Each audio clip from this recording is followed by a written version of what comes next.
Hey, welcome home, little sis. Hey, there he is. Welcome in. Nice to finally meet you. No need to call me sir, buddy. Please, have a seat. Get comfortable. What's that, sis? Okay, we'll see you down here in a bit. Hey, you look a bit nervous over there. You all right?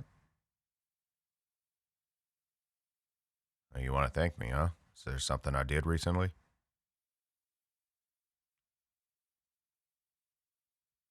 Oh, that incident. Well, it worked out between the two of you, and that's the important thing. A question? Sure. What's on your mind?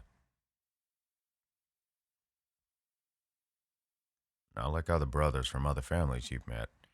What exactly do you mean by that? I see. Well, here's the thing about that. I only become assertive when the situation calls for it, and you have yet to display any demeanor that warrants it.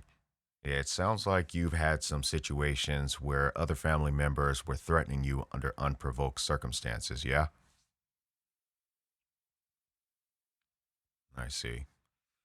Well, ultimately, every family has different ways of dealing with situations, and that's mostly based on their experiences. There may have been a number of occurrences that led them to consider the courses of actions they used. The way our family operates is we treat interactions with people on a case by case basis. We simply give people a chance to do the right thing, and if they do, we can continue the interaction. But if they abuse our respect, then we take the appropriate action in correspondence with the severity of the offense. In the case between you and my sister, you two just had a simple disagreement, which does happen from time to time, but you were able to work it out. She consulted me about that situation, and I shared with her the best course of action in dealing with situations like that. Then I give her the time necessary to apply the advisory, and also time for the two of you to work it out, which the two of you did do. But if additional guidance was needed, then I would have assisted as I needed to for both sides. Well, that's great to hear that you truly love her. And by circumstantial evidence, she loves you too. She shared many stories of how well the two of you get along, even after some disagreements. Sounds like the two of you resolved them with mutual agreement, so that's very mature and it's also very important. Another question. Shoot. That's a great question, and again, it comes down to what those families experienced. While there are families that operate in more aggressive mannerisms in protecting their loved ones, it comes down to what they've experienced in their environment. They may have encountered situations where they had to be more assertive, and those situations deemed it necessary to maintain that assertive presence. Of course, that does not mean you allow yourself to be abused, as there is a line between being assertive and being aggressive. A previous relationship before my sister. What caused the breakup, if you don't mind me asking? Mm hmm. Mm hmm. Mm, I see. So, what started the disagreement to begin with?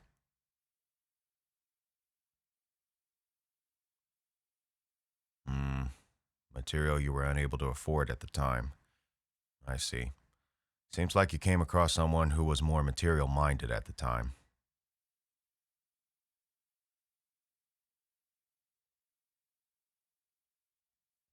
Hmm.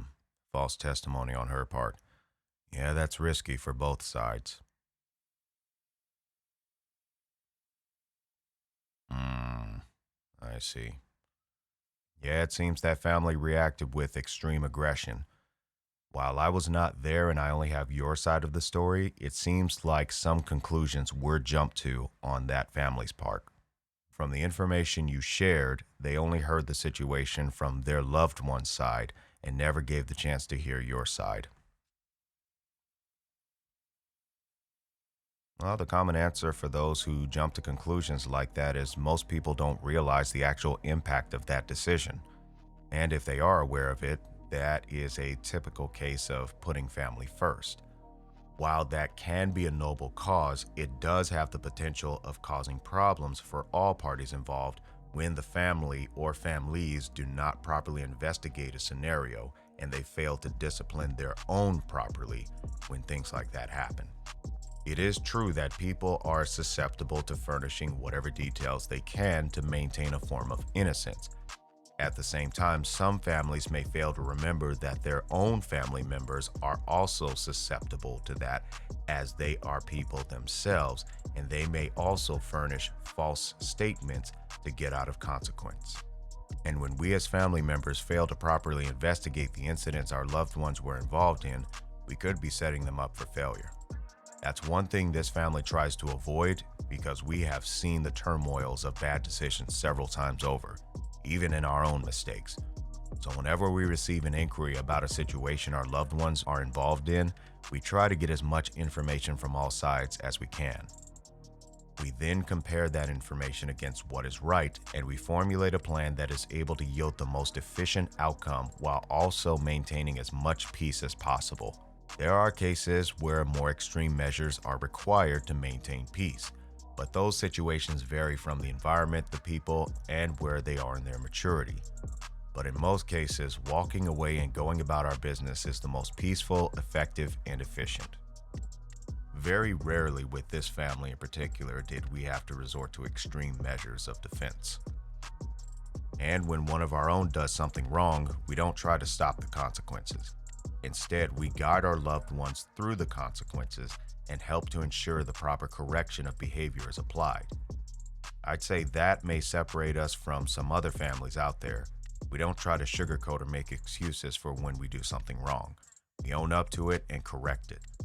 We try our utmost to avoid the act of enabling bad behavior.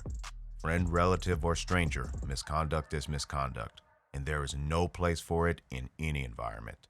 No exceptions.